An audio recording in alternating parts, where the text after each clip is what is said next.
Andrasan'ny marifatra amin'izao fotoana izao ny famerenana ny fifidianana solombavabahoka tany amin'ireo distrika efatra, eo ihany koa ny fifidianana ben'ny tanana manerana ny faritra maro eto amin'ny firenena. Arahantsika eto anatin'ity fanadihadiana ity ny fiomanana samy hafa amin'ny fiatrehana ireo fifidianana ireo. Vola Ravoavy, Tsiry Rakotoarison. Amperinasa amin'ny fanomanana amin'ny bulletin tokana sy ny kojakoja ilaina amin'ny fifidianana solombavabahoka famerenana any amin'ireo distrika efatra dia Sainte Marie, Marivoay, Belle-sur-Turbiana ary Ambanja ny eo anivon'ny Vola tena misahana amin'ny fifidianana. Toy ny fifidianana teo aloha ny fanotana amin'ny bulletin tokana izay ho toto-saina ny Afrika Atsimo. Ny bulletin unique na ny imprimé zany dia fanalefana eny amin'ny PASEM mba azahoana manatota azy zany tany amin'ny toerana izay nanaovantsika ny teo aloha ihany satria any ny makety amin'izao fotoana izao. Fa miandry zany izahay ny conseil des ministres sy ny conseil du gouvernement izay amoaka i-entériné an'ilay daty izay nalefanay sy koa anao ny convocation des électeurs anaiky ny mpifidy zany dia hifidy ka dia miandry an'izay zany ny Cenit amin'izao fotoana izao izay inonay fa hivoaka atsoatsy satria mbola maro ny programme na kalao ny programme izay tsy maintsy atao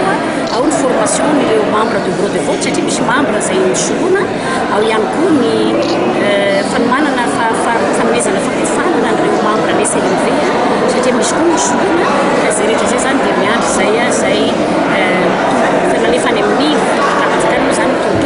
raha nisosokevitra ny Cenit dia ny 3 Mey 2024 no hanaovana ny famerenana amin'ny fifidianana solombavabahoka any amin'ireo distrika efatra. Mikasika ny fifidianana ben'ny tanana dia miandry ny gouvernement tany Cenit handinika amin'ny volavolan-dalàna izay naroson'izy ireo.